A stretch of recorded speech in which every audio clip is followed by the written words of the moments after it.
नमस्कार दोस्तों, the education power channel पर आप लोगों का एक बार फिर से स्वागत है। दोस्तों, आज के वीडियो में हम लोग चर्चा करेंगे जो विशिष्ट शिक्षकों को न्यू पे स्केल के अनुसार जो वेतन मिलेगा दोस्तों, उसके बारे में चर्चा करेंगे कि न्यू पे मैट्रिक्स के अनुसार जो विशिष्ट शिक्षक बने हैं 2003 से लेकर के 2022 तक बहाल सभी नियोजित शिक्षक जो विशिष्ट शिक्षक के रूप में अपने विद्यालय में योगदान किए हैं, उनका मूल वेतन कितना बनेगा या उनका ग्रॉस सैलरी कितना होगा, उसी के बारे में चर्चा करेंगे दोस्तों। जैसा कि आप सभी जानते हैं, विभागीय निर्देशानुसार जो नियोजित शिक्षक सक्षमता 1 का परीक्षा पास किए थे, 1 जनवरी से 7 जनवरी के बीच में अपने ही विद्यालय में योगदान करके विशिष्ट शिक्षक बनना था और सभी शिक्षक बन भी गए हैं दोस्तों।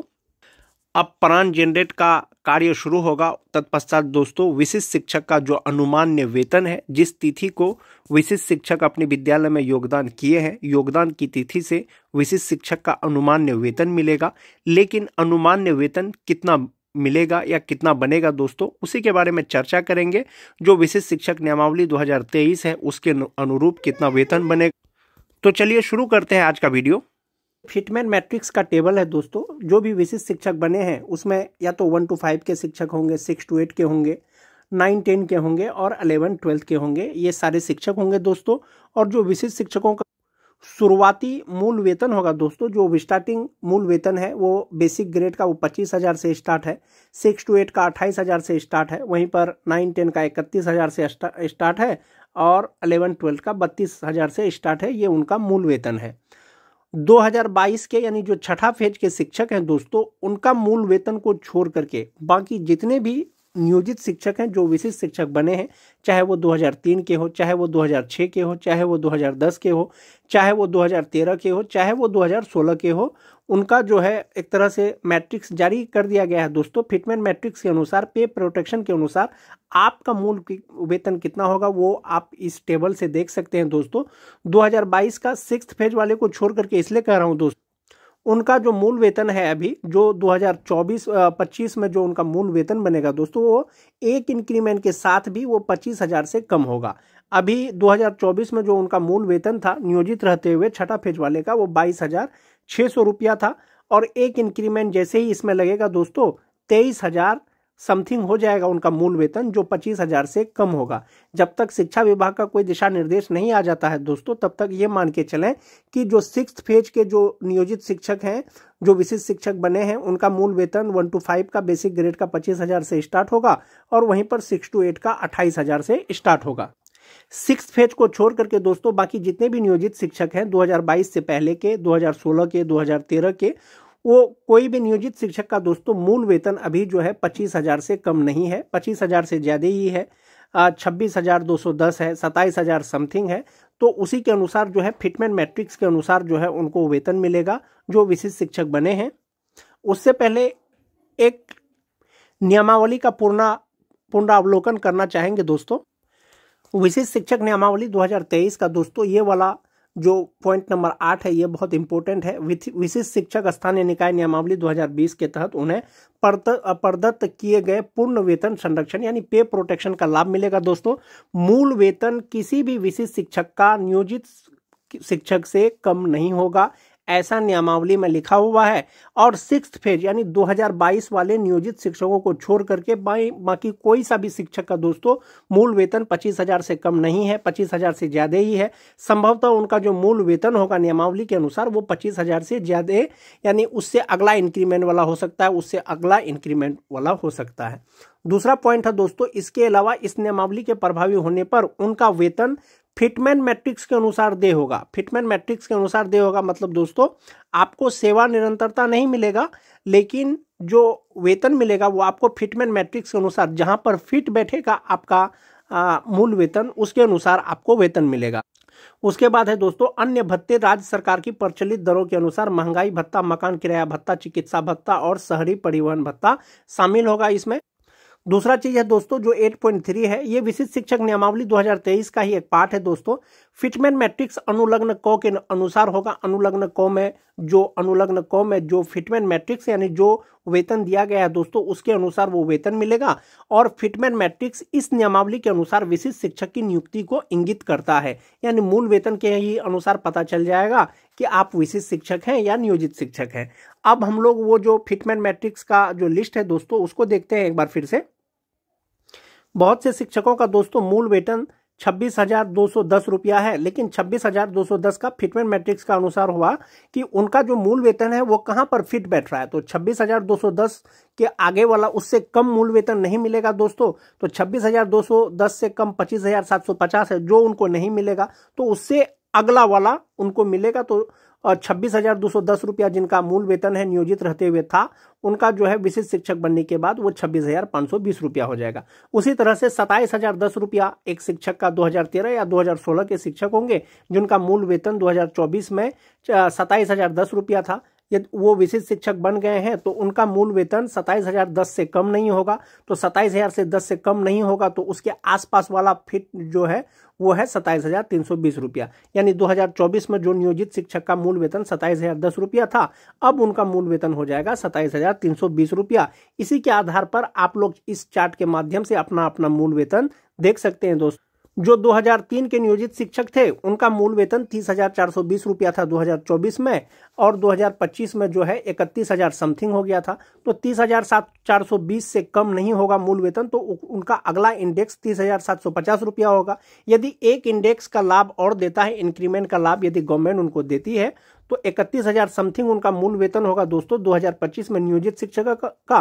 तो उसका अगला जो इंडेक्स हो जाएगा वो 31,670 रुपया हो जाएगा। वो इसी हिसाब से दोस्तों सभी प्रकार के शिक्षकों का ये वेतन की गणना है चार्ट के अनुसार, फिटमैन मैट्रिक्स के अनुसार, कि आपका जो मूल वेतन है कहां पर फिट बैठ रहा है। वहीं पर अगर 6 to 8 की बात करेंगे दोस्तों, 28,000 से उनका मूल वेतन स्टार्ट है। और जो 2013-2016 के जो नियोजित शिक्षक हैं, जो विशिष्ट शिक्षक अभी बने हैं, उनका मूल वेतन किसी का भी 28,000 से कम नहीं है, स्नातक ग्रेड का भी। तो उनका मूल वेतन जो है 28,840 से 28,000 से ज्यादा ही होगा। हो सकता है 28,840 रुपया हो। यदि एक इंक्रीमेंट का लाभ देती है सरकार तो उनको 29,700 रुपया हो जाए। और जो 2022 के नियोजित शिक्षक हैं दोस्तों, स्नातक ग्रेड का, उनका जो मूल वेतन है वो 25,000 से कम है।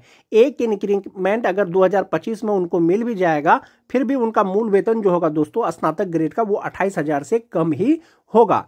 इसलिए दोस्तों 2022 के जो नियोजित शिक्षक हैं 1 to 5, 6 to 8 के जो विशिष्ट शिक्षक बने हैं, उनका संभवतः 1 बेसिक ग्रेड का 25,000 रुपया मूल वेतन रहने वाला है और 6 to 8 का 28,000 रहने वाला है। बाकी 2022 से पहले के जो नियोजित शिक्षक है दोस्तों, किसी का भी मूल वेतन 25,000 से कम नहीं होगा। 25,000 से ज्यादा हो सकता है उनका 25,750 हो, 26,520 हो।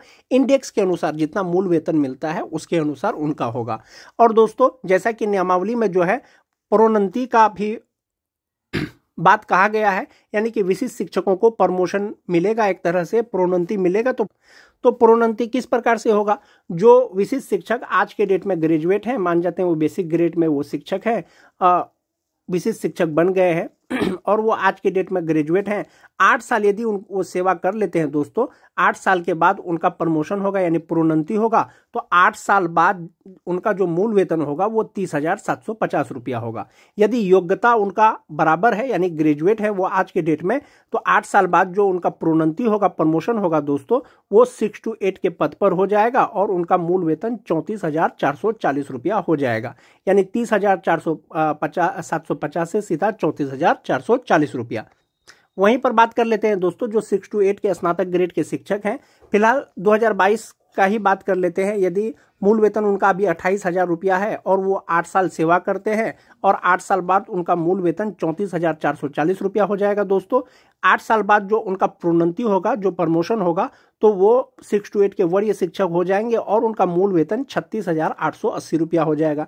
उसी तरह से जो 9-10 के शिक्षक हैं दोस्तों 38,130 रुपया लगभग उनका 8 साल बाद मूल वेतन होगा। मूल वेतन दोस्तों ज्यादा भी हो सकता है, ये मैं आपको सिर्फ गणना करके बता रहा हूं, यदि उनका प्रमोशन होता है तो 11-12 में उनका मूल वेतन 39,360 रुपया हो जाएगा। और 11-12 के शिक्षकों का यदि प्रमोशन होता है दोस्तों, वो 11-12 के वरीय शिक्षक बन जाएंगे। तो इस प्रकार से दोस्तों सभी प्रकार के शिक्षकों का जो है प्रोन्नति का भी लाभ मिलेगा और अपना अपना इंडेक्स के अनुसार देख सकते हैं कि आपका मूल वेतन कितना होगा। और जैसा कि आप सभी जानते हैं दोस्तों, DA 53% और HRA 5% के अनुसार आप कैलकुलेट करके अपना वेतन जान सकते हैं। जो नियोजित शिक्षक दोस्तों 2024 में जिनका मूल वेतन 27,010 रुपया था, तो विशिष्ट बनने के बाद उनका मूल वेतन 27,320 रुपया हो जाएगा। यदि वो 27,320 से अगर बेसिक ग्रेड के शिक्षक स्टार्ट करते हैं दोस्तों, 8 साल की सेवा के बाद उनका मूल वेतन दोस्तों 4 से दोस्तों 11 में आ जाएगा और उनका मूल वेतन 33,660 रुपया होगा। वैसे नियोजित शिक्षक जिसका 2024 में मूल वेतन 27,010 रुपया था और विशिष्ट बनने के बाद उनका मूल वेतन 27,320 रुपया हो जाएगा। यदि वो आज के डेट में ग्रेजुएट हैं और 8 साल सेवा करने के बाद वो इंडेक्स 11 में पहुंचेंगे और उस समय उनका मूल वेतन 33,600 रुपया होगा। और यदि उनको प्रोन्नति दिया जाता है, प्रमोशन दिया जाता है, तो 6 to 8 में उनको प्रमोशन कर दिया जाएगा और उनका मूल वेतन हो जाएगा 37,630 रुपया। इसी के अनुसार दोस्तों उनको विशिष्ट शिक्षक के तौर पर अनुमान्य वेतन मिलेगा योगदान की तिथि से। तो इस चार्ट के माध्यम से दोस्तों मैंने आपको बताने का प्रयास किया कि विशिष्ट शिक्षक बनने के बाद अनुमान्य वेतन और जो विशिष्ट शिक्षकों को अनुमान्य वेतन मिलेगा दोस्तों या उनका प्रमोशन होगा, तो उनको जो वेतन मिलेगा दोस्तों इसी इंडेक्स के अनुसार मिलेगा। मान जाते हैं कोई प्राइमरी सेक्शन में है, बेसिक ग्रेड में है, 8 साल वो नौकरी करते हैं और 8 साल बाद जब उनका प्रमोशन होगा तो 6 to 8 का उनको जो है मूल वेतन मिलेगा। 6 to 8 के विशिष्ट शिक्षक हैं, यदि 8 साल वो नौकरी करते हैं, उनको प्रमोशन मिलता है, प्रोन्नति मिलता है, तो उनको 6 to 8 का जो वरीय शिक्षक का मूल वेतन है उसके अनुरूप उनको वेतन मिलेगा। जो भी वेतन मिलेगा दोस्तों विशिष्ट शिक्षकों को वो फिटमैन मैट्रिक्स टेबल इसी के अनुसार मिलेगा दोस्तों। आज के वीडियो में दोस्तों बस इतना ही। वीडियो अगर अच्छी लगे तो अपने दोस्तों में लाइक और शेयर जरूर कर दें। मिलते हैं एक नए वीडियो के साथ, तब तक के लिए धन्यवाद।